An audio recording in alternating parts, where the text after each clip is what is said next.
សិនជាក្នុងពេលថ្ងៃយើងសម្លឹងឃើញព្រះវិហារនេះល្អប្រណិតអត់មានអ្វីកណនាគឺក្នុងពេលរាត្រីវិញព្រះវិហារត្រូវបានរចនារំលេចដោយភ្លើងពណ៌គ្រប់សពបែបយ៉ាងសម្លឹងមើលយូរទៅឃើញថាមិនខុសអ្វីពីប្រាសាទមួយកំពុងអណ្ដែតនាស្ថានសួគ៌លេងឡើយ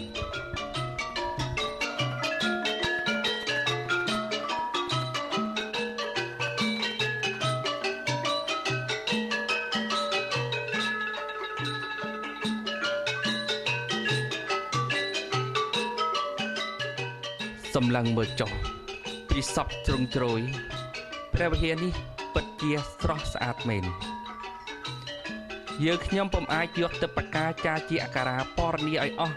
ពីភាពថ្លាថ្លៃប្រពៃបវររបស់ព្រះវិហារនេះឡើយគ្រាន់តែសូមជម្រាបតាមត្រង់ថាបានទស្សនាព្រះវិហារនេះក្នុងរាត្រីបុណ្យបញ្ចុះខណ្ឌសីមាយើងខ្ញុំស្ទើរច្រឡំថាកំពុងបានគយគន់នៅប្រាសាទមួយដ៏ល្អប្រណិតនាឋានសួគ៌ដ៏សុទ្ធឯណោះ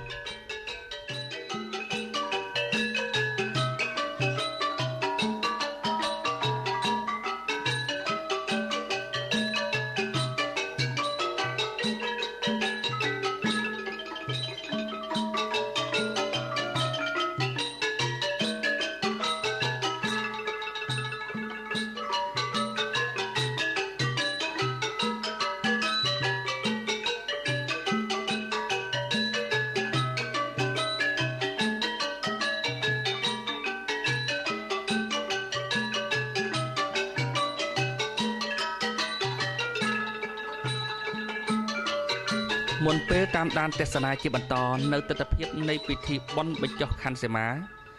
សូមនិមន្តបដិជគុណម្ចាស់គ្រប់ព្រះអង្គលោកយាយលោកតាអស់លោកអ្នកនាងកញ្ញាស្វែងយល់បន្តិចពីដើមកំណើតនៃវត្តលក្ខណៈវង្សឈូងធំ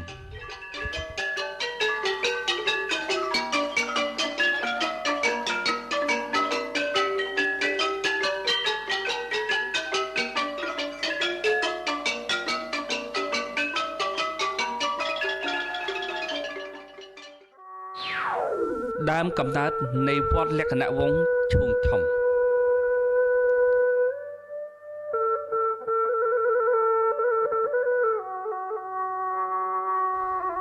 តាមឯកសារមួយចំនួនដែលបន្សល់ទុកមកនិងយោងតាមវាចាចាស់ព្រឹទ្ធាចារ្យដែលបានរៀបរាប់តមកបានឲ្យដឹងថាវត្តលក្ខណៈវង្សឈូងធំបានផ្ដើមកសាងឡើងនាអំឡុងគ្រិស្តសករាជ1788ពុទ្ធសករាជ2332កាលនោះលោកឧបាសកនាមតាំងកុងនិងឧបាសិកាសើងធីសាមជាអ្នកមានសទ្ធាជ្រះថ្លាក្នុងព្រះពុទ្ធសាសនាបានប្រគេនដី27,000 ម៉ែត្រក្រឡាសម្រាប់ឲ្យការកសាងវត្តអតីតប្រដេជគុណវុនម៉ឹងជាអ្នកមានស្នាប្រហោះក្នុងការផ្ដើមកសាងវត្តនេះនាឆ្នាំ1788ក្នុងសម័យទើបកសាងឡើងវត្តនេះបានសាងសង់ពីឫស្សីស្លឹកនិងឈើជាដើមពោលគឺនៅមានការលំបាកខ្វះខាតជាច្រើនតាមធម្មតាឈ្មោះវត្តនីមួយៗច្រើនតែផ្សារភ្ជាប់ទៅលើរឿងដំណាលឈ្មោះភូមិស្រុកឬក៏ប្រវត្តិអ្វីមួយដោយសារវត្តបានកសាងឡើងក្នុងភូមិឈូងធំប្រហែលជាដូច្នេះហើយបានជាព្រះចៅអធិការនិងព្រឹទ្ធាចារ្យក្នុងសម័យនោះបានប្រសិទ្ធនាមវត្តនេះថាជាវត្តលក្ខណៈឈូងធំជាប់រហូតមកដល់សព្វថ្ងៃនេះ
កាត់225ឆ្នាំកកើតឋិតថេរនិងអភិវឌ្ឍមានព្រះចៅអធិការ22ព្រះអង្គបានជួយការពារកសាងវត្តនេះឲ្យបានអភិវឌ្ឍព្រះចៅអធិការដំបូងបង្អស់គឺព្រះរាជគុណវុឌ្ឍម័នឯព្រះចៅអធិការចំនួនទី22ដែលកំពុងកាន់កាប់សពថ្ងៃនេះគឺព្រះរាជគុណទីមធឿងឆ្លងគ្រប់ចំនួនព្រះចៅអធិការណាក៏មានស្នាប្រហោះក្នុងការកសាងវត្តអារាមដែរប៉ុន្តែលេចធ្លោបំផុតគឺត្រូវបរនាដល់ព្រះរាជគុណសេរីបណ្ឌិតតទីមធឿង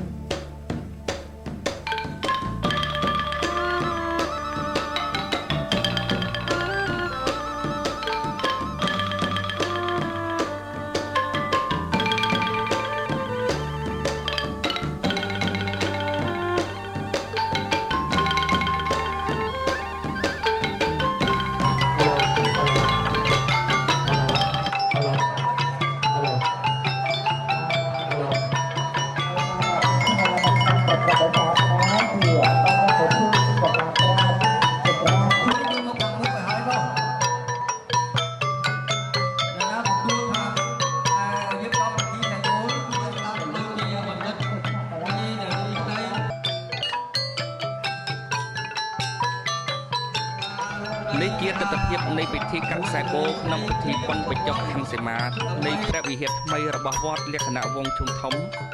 ដែលបានកសាងឡើងដោយស្នាប្រហោះរបស់ព្រះរាជគុណទីមធឿងវត្តមានរបស់ការដឹកនាំគ្រប់លំដាប់ថ្នាក់ចាប់ពីមជ្ឈិមរហូតដល់មូលដ្ឋានមុនលើ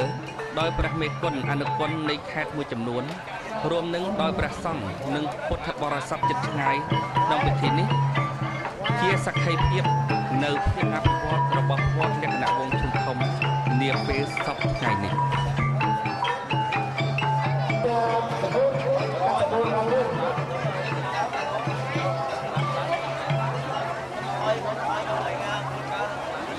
ឥឡូវកម្មវិធីបាន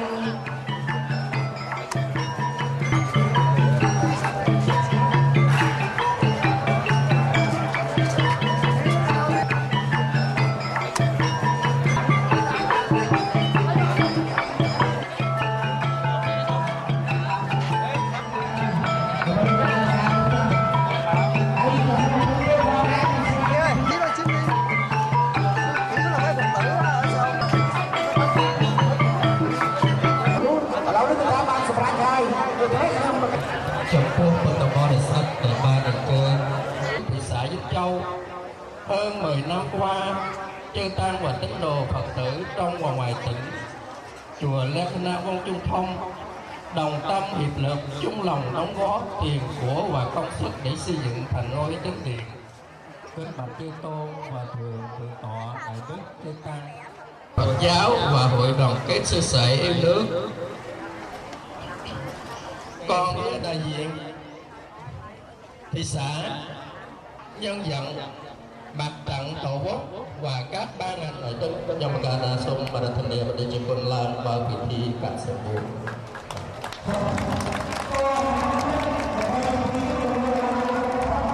คุณក្រោយលើចំពោះប្រវត្តិមានរបស់រាជគុណបដិជានិងអ្នកតំណាងគ្រប់ស្ថាប័នដែលបានជួយមកទេសូមទូលពរឲ្យលោកព្រះអាយុវណ្ណៈសុខៈប្រវត្តិនិងបរិភេរណៈទៅដល់អស់លោកអ្នកសូមជួបប្រកបតែសេចក្តីសុខសេចក្តីចម្រើនគ្រប់ប្រការគ្រប់ជាន់ថ្នាក់សូមគោរពពុទ្ធបរិស័ទគ្រប់មជ្ឈដ្ឋានថ្ងៃនេះព្រះសង្ឃពុទ្ធបរិស័ទវត្តលក្ខណៈវង្សជុំធំសែនរំភើបព្រាបពេដោយបានទទួលវត្តមានព្រះចគុណព្រះចៅអធិការ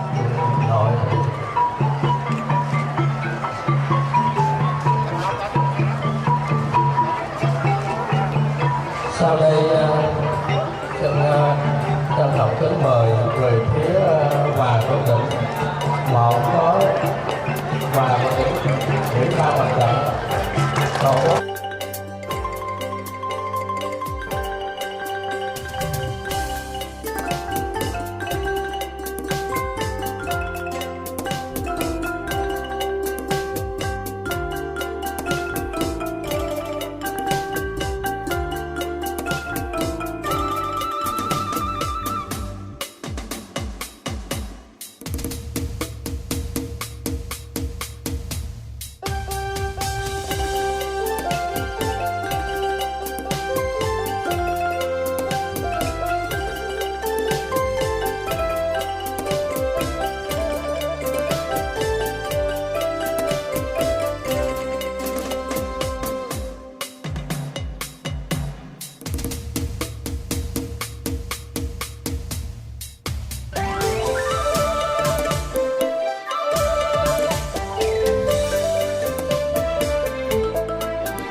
kính mời những tôn giáo phẩm đại diện cho các tôn giáo bạn kính mến. Kính thưa quý đại diện chính quyền, mặt trận, ban ngành, toàn thể các cấp, quý vị, bác chí